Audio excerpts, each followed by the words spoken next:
Inside nearly every cell in your body, a tiny code is being read right now. It is smaller than dust, but it helps build muscle, skin, blood, bone, nerves, and the brain you're using to understand this sentence. If that code changes, the result can be tiny, or it can be life-changing. One change might affect eye color. Another might raise the risk of disease. Another might help a cancer cell grow out of control. So the question is simple. How does a molecule that small help build a body this large? The answer starts with DNA. DNA looks like a twisted ladder. The sides are made from sugar and phosphate. The rungs are made from four chemical letters, A, T, C, and G. A pairs with T, C pairs with G. That pairing is the first trick. When a cell needs to copy DNA, it can unzip the ladder and use each side as a guide. One strand tells the cell how to build the matching strand. This is how your body copies genetic information when cells divide. Most of the time, the copying is incredibly accurate,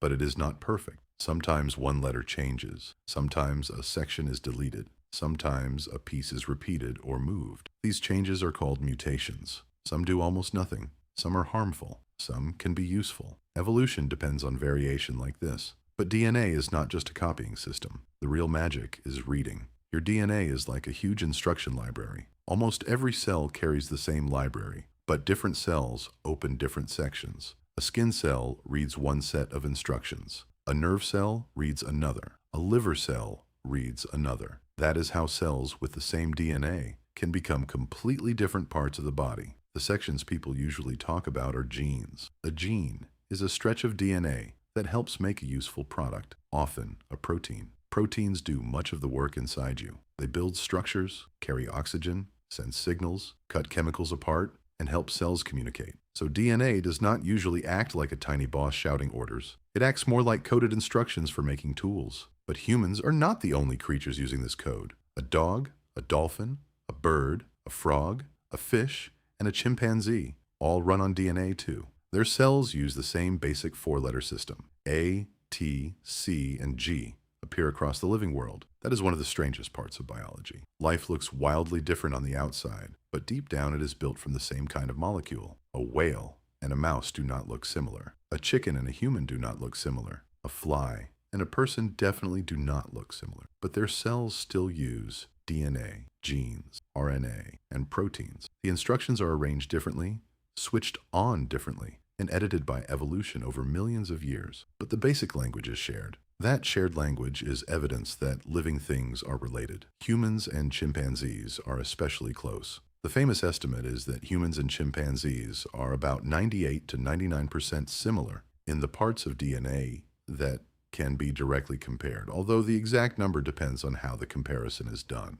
The point is not that humans are basically chimps. The point is that small genetic differences repeated across development and gene regulation can create huge differences in body, brain, behavior, and appearance. Mice are different again, but they are still incredibly useful for understanding human biology. The National Human Genome Research Institute says humans and mice share virtually the same set of genes, which is why mice are used so often in medical research. A mouse is not a tiny human, but many of its biological tools are close enough to teach us something. This is why animal DNA matters. If scientists want to understand a human disease, they often start by studying animals. If a gene affects muscle in a mouse, it may reveal something about human muscle. If a gene shapes eye development in a fly, it may teach us something about how eyes evolved. If a cancer pathway appears in multiple animals, that tells scientists it is part of an ancient biological system. DNA is like a family archive. Some pages are ancient, some have been copied for hundreds of millions of years. Some have changed just enough to make a fin become a hand,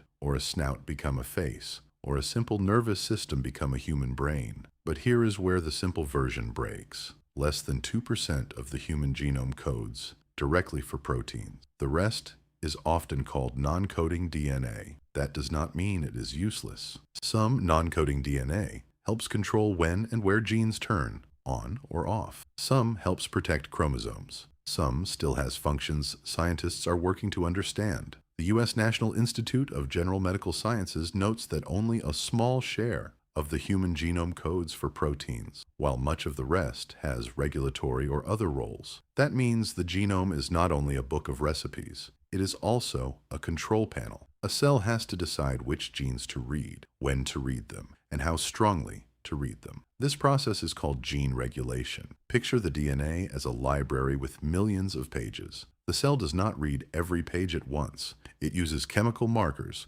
proteins, signals, and molecular machines to open some pages and close others. Some genes are turned up, some are turned down, some are locked away. Some wait for a signal from food, stress, hormones, injury, infection, or development. That is why the same DNA can help build a hand, a heart, or a neuron. The code matters, but the pattern of reading matters too. This is also why animals can share many similar genes and still become completely different creatures. A human and a mouse can share many biological tools, but those tools are used in different amounts, at different times, in different body plans. Evolution does not always invent brand new parts. Often, it reuses old parts in new ways. That is why a small change in timing can matter. A gene might switch on earlier. A gene might stay active longer. A gene might be used in one tissue, but not another. Over millions of years, those changes can help turn one ancient body plan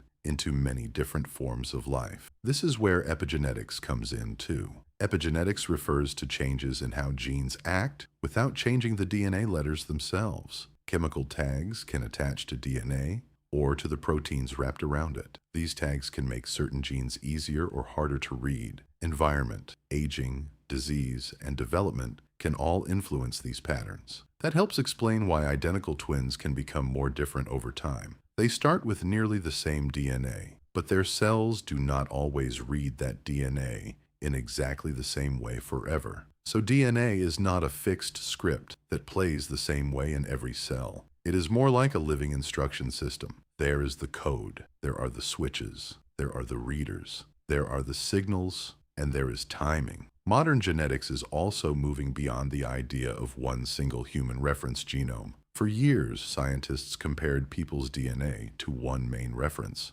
But humans are too genetically diverse for one reference to capture everything. That is why researchers are building the human pangenome, a broader reference designed to represent more human genetic variation. This matters because reading DNA is no longer just about understanding life. It is becoming a way to change medicine. CRISPR gene editing has already moved from the lab into real treatment. Casgevy became the first FDA-approved CRISPR-based therapy for sickle cell disease. It works by editing a patient's own blood-forming stem cells so they produce more fetal hemoglobin, which can reduce the effects of sickle cell disease. Even more personalized gene editing is starting to appear. In 2025, doctors reported a case where a baby with a rare genetic disorder received a customized base editing treatment developed in months. Scientists warned that it was still early, but the case showed where genetic medicine may be heading. So how does DNA work? It stores information in a 4-letter code. It copies that code when cells divide. It uses that code to help make proteins. And with help from thousands of molecular switches, signals, and chemical tags, it controls when, where, and how strongly those instructions are used. That is how a tiny molecule can help build a thinking animal. It is also why one small change can echo for a lifetime. The same chemistry that helps a bird grow feathers, a fish grow fins, and a dog smell the world also runs inside you. You are not separate from the tree of life. You are one branch of it, and every cell in your body carries part of that ancient story. DNA is not just a book. It is a library, a control panel, a memory system, and a machine for inheritance, all folded into one. Right now, inside your cells, that machine is still reading. And every second it gets the story mostly right, and that leads to the next strange question. If DNA is the code of life, what happens when humans learn to rewrite it?